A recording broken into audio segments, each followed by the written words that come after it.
Hello दोस्तों, OPD के time अक्सर मैं एक इम्पॉर्टेंट डाइटरी इंस्ट्रक्शन काफ़ी लोगों को देता हूँ।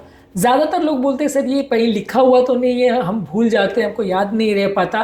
तो आप शॉर्ट में अगर इसको बता दोगे तो हमें याद रहेगा, या अगर रिकॉर्डेड वे में हो तो लोगों को याद रहेगा। तो मैं एक रिकॉर्डेड मैसेज आज बना दे रहा हूँ जो आपको लिए चैनल पर हम अपलोड कर देंगे, फ्रीक्वेंटली सर्कुलेट भी कर देंगे ग्रुप में।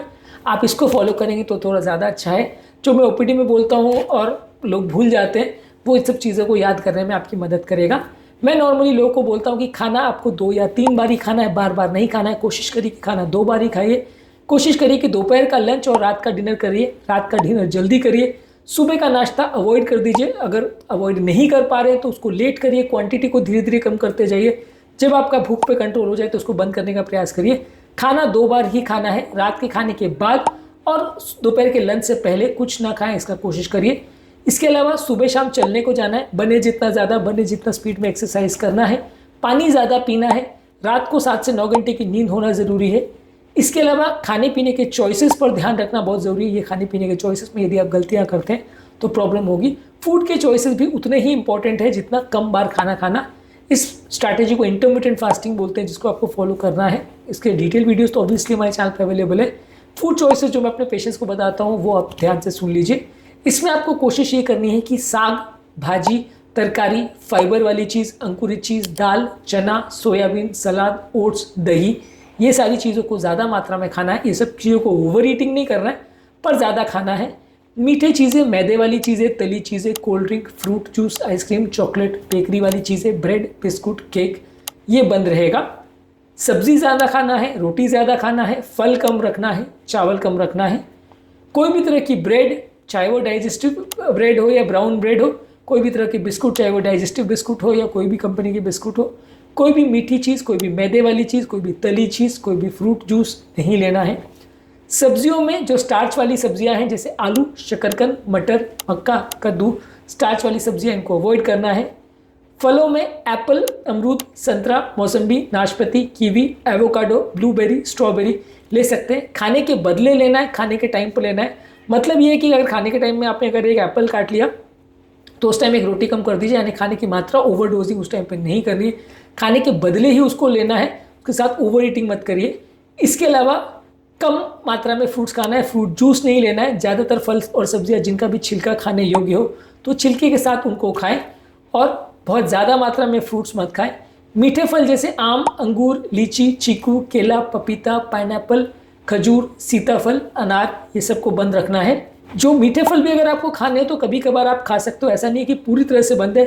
साल में अगर सीजन के टाइम आप 1-2 बार खाना चाहो तो खा सकते हो, पर उसको भी खाने का तरीका यही है कि खाने के साथ खाना है, खाने के बदले खाना है, जूस नहीं लेना है, छिलके के साथ खाना है। हर फ्रूट को खाने के लिए कॉन्सेप्ट यही रहेगा, फ्रूट जूस किसी का भी नहीं लेना है। इसके अलावा रोटी में ज्वार बाजरा प्रेफर कर सकते हैं। ज्वार बाजरा ज़्यादा बेटर है, हालांकि गेहूं को भी ले सकते हैं, लेकिन ज्वार बाजरा ज़्यादा बेटर है। रागी वगैरह को अवॉइड करिए, और चावल की बनी हुई रोटियां ये या चोखा जो भी लेते हैं उसको अवॉइड करिए। ज्वार बाजरा ज़्यादा प्रेफर कर सकते हैं। यदि पॉसिबल है तो मिक्स्ड आटा ले सकते हैं। ज्वार बाजरा में कुछ एंटी इन्फ्लेमेटरी प्रॉपर्टीज़ होती है जो ज़्यादा फायदा करती है। इसके अलावा राइस में ब्राउन राइस प्रेफर कर सकते हैं, हालांकि ब्राउन राइस भी उतना ज़्यादा अच्छा नहीं है जितना रोटी। कंपेरेटिवली आप रोटी को ही ज़्यादा प्रेफर करें तो ज़्यादा अच्छा है। सब्जियों के साथ रोटी को ज़्यादा बार खाएं तो ज़्यादा अच्छा है। चावल को बने जितना अवॉइड करें। कभी कभार खा सकते हैं, लेकिन चावल के साथ आपको कोशिश ये करनी कि बहुत ज़्यादा मात्रा में चावल नहीं खाना है, थोड़ी मात्रा में चावल खाएं तो ज़्यादा अच्छा है। इसके अलावा आपको कोशिश करनी है कि ड्राई फ्रूट्स में बादाम और अखरोट दिन भर में एक बार 25 से 30 ग्राम लेना है। सीड्स में flax seed, chia seed, sunflower seed, pumpkin seed दिन भर में एक बार वो भी 25 से 30 ग्राम लेना है। इसको भी आपको खाने के साथ खाना है, खाने के बदले खाना है। खाने के टाइम के अलावा बीच बीच में कुछ नहीं लेना है। आपको जो भी खाना खाना है कोशिश करिए 2 बार में ही खाना है। 12 बजे और शाम को 7-8 बजे जो ही भी है 2 बार खाना खाना है। बीच बीच में बार बार सीड्स या चाय या कॉफ़ी या बिस्किट्स बार बार कुछ नहीं खाना है। बार बार हर 2-2 घंटे में यदि आप चाय, बिस्किट, नट कुछ भी लेते रहेंगे तो बॉडी में बार बार इंसुलिन बनता रहेगा, जिसको बॉडी मैनेज नहीं कर पाएगी, और आपका डायबिटीज़ का कंट्रोल और मोटापे का कंट्रोल मैनेज नहीं होगा। जितने बार आप मुंह में कुछ भी खाना खाते हो बॉडी का इंसुलिन प्रोडक्शन बढ़ता है, जो कि आपके शुगर कंट्रोल को कॉम्प्रोमाइज़ करता है। आपका डायबिटीज़ कंट्रोल कभी भी ठीक नहीं होगा। इसलिए कोशिश करिए कि जो भी खाना खा रहे हैं 2 बार ही खाइए। यदि आप नॉनवेज लेना पसंद करते हो तो फ़िश ले सकते हैं। यदि आप नॉनवेज लेना पसंद करते हो तो फ़िश को कितने भी बार ले सकते हो, बार बार ले सकते हो। इसमें कोशिश करिए कि फैटी फिशेज जैसे salmon, mackerel, tuna, sardine fishes, इनको ज़्यादा लीजिए। ये फिशेज में फैटी बोलते हैं, लेकिन ये बॉडी में उतना एक्स्ट्रा फैट नहीं देती, इसमें अनसैचुरेटेड फैट्स होते हैं जो कि आपके लिए हेल्दी होते हैं, नुकसानदायक नहीं होते। इनको ज़्यादा खाने में कोई नुकसानदायक नहीं है।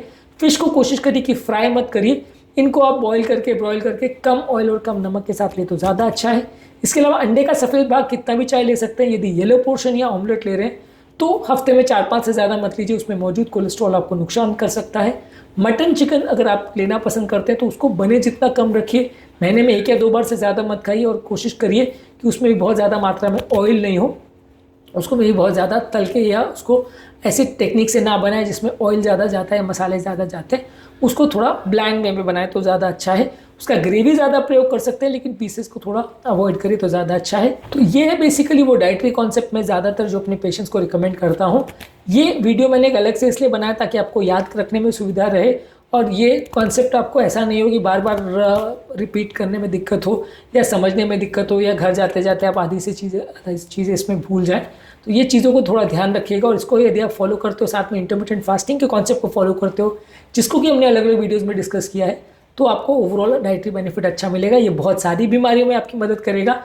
BP, sugar, cholesterol, heart attack, fatty liver, Alzheimer disease, cancer है, हार्ट अटैक है, लकवा है, बहुत सारी बीमारियों से आपको बचाता है। इस डाइट में नुकसान कुछ नहीं है।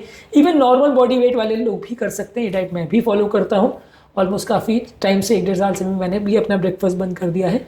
आप इस डाइट को अगर फॉलो करेंगे तो ज़्यादातर बीमारी होने का चांस भी कम हो जाएगा। हार्ट अटैक, लकवा, इस तरह की प्रॉब्लम्स होने का रिस्क भी 70 से 80% इसमें कम हो जाएगा।